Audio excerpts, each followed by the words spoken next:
సమరం ఎక్స్పర్ట్ లా ప్రేక్షకులకి స్వాగతం. మనం ఈ కార్యక్రమంలో అనేక విషయాలు తెలుసుకుంటున్నాం. చట్టపరమైన విషయాలు, కౌలుదారి చట్టం గురించి తెలుసుకున్నాము, జమీందారి రద్దు గురించి తెలుసుకున్నాము. ఈ రోజున పట్టణ భూమి చట్టం 1976లో వచ్చిందండి. పట్టణ భూమి గరిష్ట పరిమితి చట్టం 1976లో వచ్చిన దాని గురించి తెలుసుకున్నాం. ఇంతవరకు ఈ జమీందారీకి సంబంధించి కౌలుదారి పల్లెటూళ్ళకి సంబంధించి తెలుసుకున్నాం. కానీ పట్టణ భూముల విషయంలో కూడా చట్టాలు ఉన్నాయి. అదే పట్టణ భూమి గరిష్ట పరిమితి.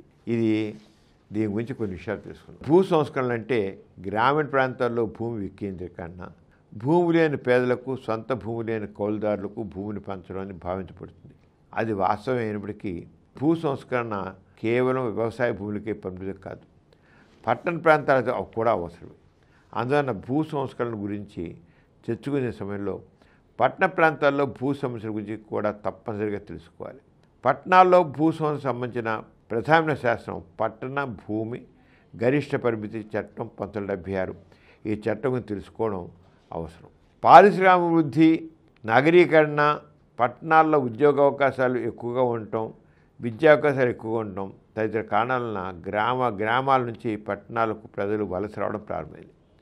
భూస్వాములు, ధనిక రైతులు, బ్రాహ్మణులు తదితర ఉన్నత వర్గాలకు చెందిన వారు తమ వ్యవసాయ భూములను కౌలుకిచ్చి పట్టణాలకు వలస వచ్చి ఉద్యోగాలు, వ్యాపార రంగాల్లో స్థిరపడసాగారు. వీరితో పాటు వీరికన్నా ఎక్కువగా సంఖ్యలో దళితులు, వ్యవసాయ కూలీలు కూడా గ్రామాల నుండి పట్టణాలకు వలస రావడం పెరిగిపోయింది. ధనిక రైతులు, భూస్వాములు, ఉన్నత వర్గాల వారు పట్టణాల్లో విశాలమైన భూములను కొనుగోలు చేసి పెద్ద పెద్ద భూములను నిర్మించుకోసాగారు. మరొక పట్టణాలకు వలస వచ్చిన వ్యవసాయ కూలీలు మురికిపేటల్లో, రోడ్ల మధ్యలో, ప్రభుత్వ పూర్వక స్థలాల్లోనూ ఇండ్లు వేసుకుని నివసించసాగారు. వీరి పరిస్థితి దుర్భరంగా ఉండటం వలన మురికిపేటల్లో మురికి నీరు తప్ప ఎటువంటి కనీస వసతులు ఉండవు. మొత్తం మీద నగరీకరణ, నాగరిక ప్రభావంతో పట్టణాలపై జనాభా ఒత్తిడి పెరిగింది. పట్టణాల్లో కూడా భూకేంద్రం ప్రారంభమైంది. పట్టణాల్లో ఒక క్రమపద్ధతితో విస్తరించకపోవడం, ఒక క్రమపద్ధతిలో గృహ నిర్మాణం జరగకపోవడంతో అనేక సమస్యలు ఉత్పన్నమయ్యాయి. ఇటువంటి పరిస్థితుల నేపథ్యంలో పట్టణాల్లో నివేశ భూములపైన పరిమితి విధించాలని రాష్ట్ర ప్రభుత్వం భావించింది. ఇప్పుడు పల్లెటూరులో ఉన్నప్పుడు ఏం చేశారంటే కొంతమంది ఆ పల్లెటూరులో భూములు అమ్మేసి వచ్చి పట్టణాలు పెద్ద పెద్ద భవనాలు పెట్టారు, మల్టీ స్టోరీడ్ బిల్డింగ్స్.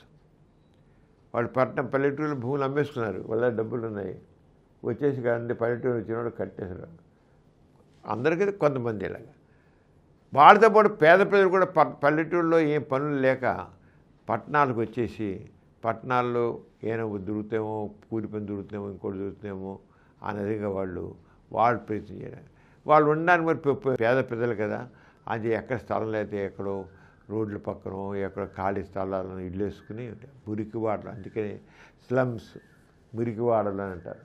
వాళ్ళకి సరైన నీటి సౌకర్యం ఉండదు, వర్షం కురిసే నీరు పారుదల ఉండదు, మురికి నీరు ఎలా ఉంటాయి, అలపాకలు, చిన్న చిన్న మిద్దెలు కట్టుకుని ఎలా ఉంటారన్నమాట.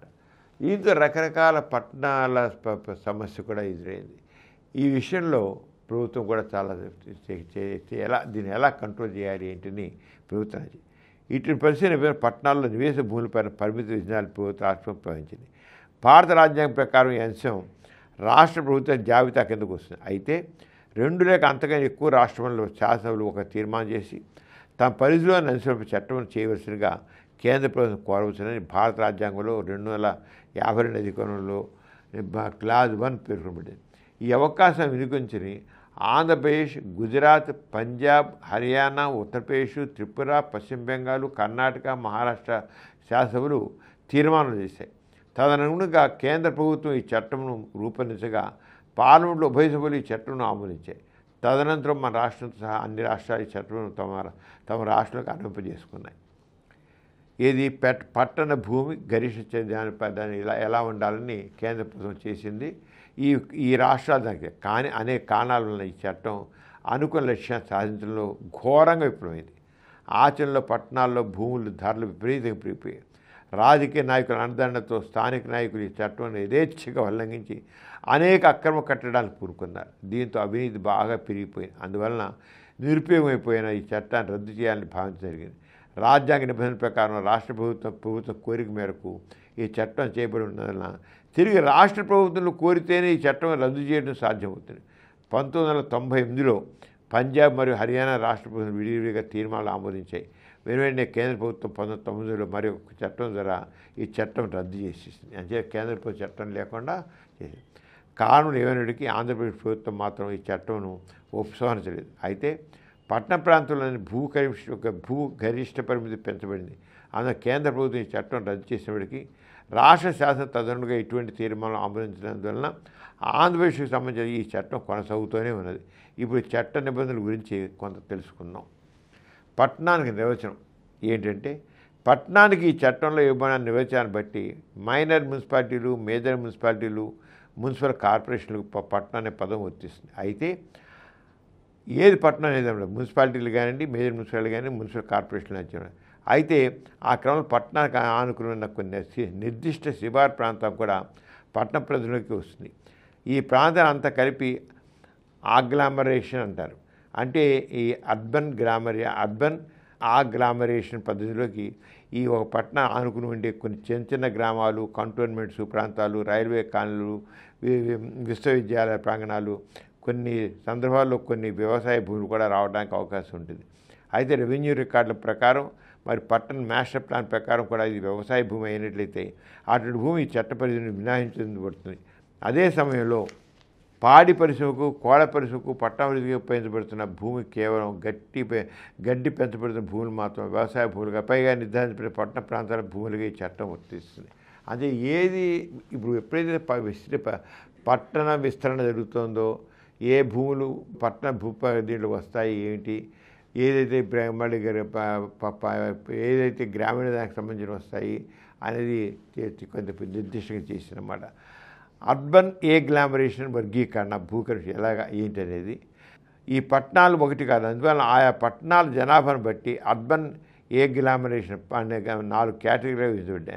అంటే పట్టణాలని 4 కేటగిరీలు విభజించడం జరిగింది. ఆయా కేటగిరీలను బట్టి ఆయా పట్టణాల్లో నివసించే వ్యక్తి గరిష్టం ఎంత నివేశ స్థలాన్ని కలిగి ఉండవచ్చో ఈ చట్టం నిర్ధారించింది. పట్టణంలో గరిష్ట పట్టణాలలో గరిష్ట భూమి అనేది వచ్చింది. అంటే ఒక వ్యక్తికి ఒక యజమాని, ఒక ఇంటి యజమానికి ఎంత భూమిని కలిగి ఉండొచ్చు, అంతేగాని భూకాముదులు పల్లెటూళ్ళలో కలిగి ఉన్నట్లుగా అలా పట్టణాలు కలిగి ఉండడానికి వీలు లేదు. అంతే దానికి చట్టం చేసింది. ఎలా అయితే జమీందారు చట్టం ఎలా వచ్చేసిందో పట్టణాల్లో కూడా ఈ రకంగా అత్యధికంగా భూములతో అధీనంలో పెట్టి ఉంచుకోవడానికి అవకాశం లేకుండా పట్టణంలో భూ గరిష్ట పరిమితి అనేది తీసుకొచ్చారు. దాంట్లో ఆ పట్టణాలు కూడా మున్సిపాలిటీ అయితే, మేజర్ మున్సిపాలిటీ అయితే, మున్సిపల్ కార్పొరేషన్ అయితే, అలాంటి దాంట్లో ఏ దాంట్లో ఎంత ఒక వ్యక్తి పొంది ఉండొచ్చు. మున్సిపల్ కార్పొరేషన్ ఎంత ఉంచుకోవచ్చు సార్ అధీనంలో ఒకడు, అదే మున్సిపాలిటీ ఎంత ఉంచుకోవచ్చు, మేజర్ మున్సిపాలిటీ ఎంత ఉంచుకోవచ్చు అని కేటగిరీస్ చేసి ఏ కేటగిరీకి చెందిన పట్టణ విషయంలో ప్రతి వ్యక్తి 500 చదరపు మీటర్ల భూమిని కలిగి ఉండవచ్చు. 500 ఏ కేటగిరీ అయితే 500 చదరపు కిలోమీటర్లు. బి కేటగిరీ చెందిన పట్టణాల విషయంలో ప్రతి వ్యక్తి 1000 చదరపు కిలోమీటర్లు కలిగి ఉండవచ్చు. సి కేటగిరీ చెందిన పట్టణ విషయంలో ప్రతి వ్యక్తి 1500 చదరపు భూమిని కలిగి ఉండవచ్చు. డి కేటగిరీ చెందిన పట్టణ విషయంలో ప్రతి వ్యక్తి 2000 చదరపు భూమిని కలిగి ఉండవచ్చు. ఈ విధంగా ఆ పట్టణాలు బట్టి మున్సిపాలిటీ, మేజర్ మున్సిపాలిటీ, కార్పొరేషను, తర్వాత ఇంకా పెద్ద పట్టణం, ఇంకో పెద్ద పట్టణం లాగా ఆ రంగా దాంట్లో ఒక కేటగిరీ చేసి స్థలాలు చేసి అంటే చిన్న కేటగిరీ అయితే ఎక్కువ భూమి కలిగి ఉండొచ్చు, ఎక్కువ కేటగిరీ అయితే తక్కువ భూమి కలిగి ఉండొచ్చు.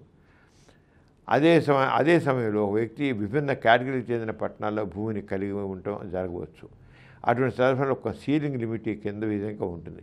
ఏ కేటగిరీలో చదరు భూమి బి కేటగిరీలో 2 చదరపు మీటర్లు గాను, సి కేటగిరీలో 3 చదరపు మీటర్లు గాను, డి కేటగిరీ 4 చదరపు మీటర్లు కానీ పరిధించబడుతుంది. బి కేటగిరీలో 1 చదరపు మీటరు భూమి సి కేటగిరీకి సంబంధించి 1.5 చదరపు భూమికి సమానం. ఈ విధంగా ఏం చేయాలి, దేనికి ఎంత సమానం, దేనికి సమానం అనేది వర్గీకరణ చేయడం జరిగిందన్నమాట. ఈ రంగా రకరకాల సీలింగ్ పరిధిలో మరికొన్ని భూములు ఒక వ్యక్తి ఎంత భూమిని కలిగి ఉన్నాడని నిర్ధారించడంలో ఈ కింద భూములు కూడా పరిగణలోకి తీసుకోబడ్డాయి. ఏదైనా ఒక అసోసియేషన్ లేక సంస్థ కొంత ఖాళీ భూమిని కలిగి ఉండొచ్చు. అసోసియేషన్ అనే సంస్థ అయితే కొంత ఖాళీ భూమిని కలిగి ఉండొచ్చు, లేదా ఏదైనా భూమిలో భవనం కూడా నిర్మించబడి ఉండొచ్చు. అటువంటి సందర్భంలో సంస్థ యొక్క అసోసియేషన్లో సభ్యునికి ఆ భూమిలో ఎంత వాటా ఉంటుందో ఆ భూమి ఆ వ్యక్తికి చెందినగానే పరిగణించబడుతుంది. ఎవరో వ్యక్తి ఒక ప్రైవేటు ధర్మకృత సంస్థను ఏర్పాటు చేసి ఉండొచ్చు. ఆ సంస్థ ద్వారా వచ్చే ఆదాయంను ఆ వ్యక్తి అనుభవిస్తుండొచ్చు. అటువంటి సందర్భంలో సదరు ధర్మకర్త సంస్థకి చెందిన ఖాళీ భూమి ఆ వ్యక్తికి చెందినగానే పరిగణించబడుతుంది. ఒక వ్యక్తి హిందూ అవిభక్త కుటుంబ సభ్యుడే ఉండవచ్చు. సదరు అవిభక్త కుటుంబం ఖాళీ నివేశ స్థలం మరియు నివేశ గృహంలో ఉన్న భూమి ఉండవచ్చు. అటువంటి సందర్భంలో సదరు ఉమ్మడి కుటుంబంకు చెందిన భూమి పంపకం జరిగినట్లయితే ఆ వ్యక్తి వాటాకు వచ్చే భూమి అతని సీలింగ్ లిమిట్ నిర్ధారణలో కలుపబడుతుంది.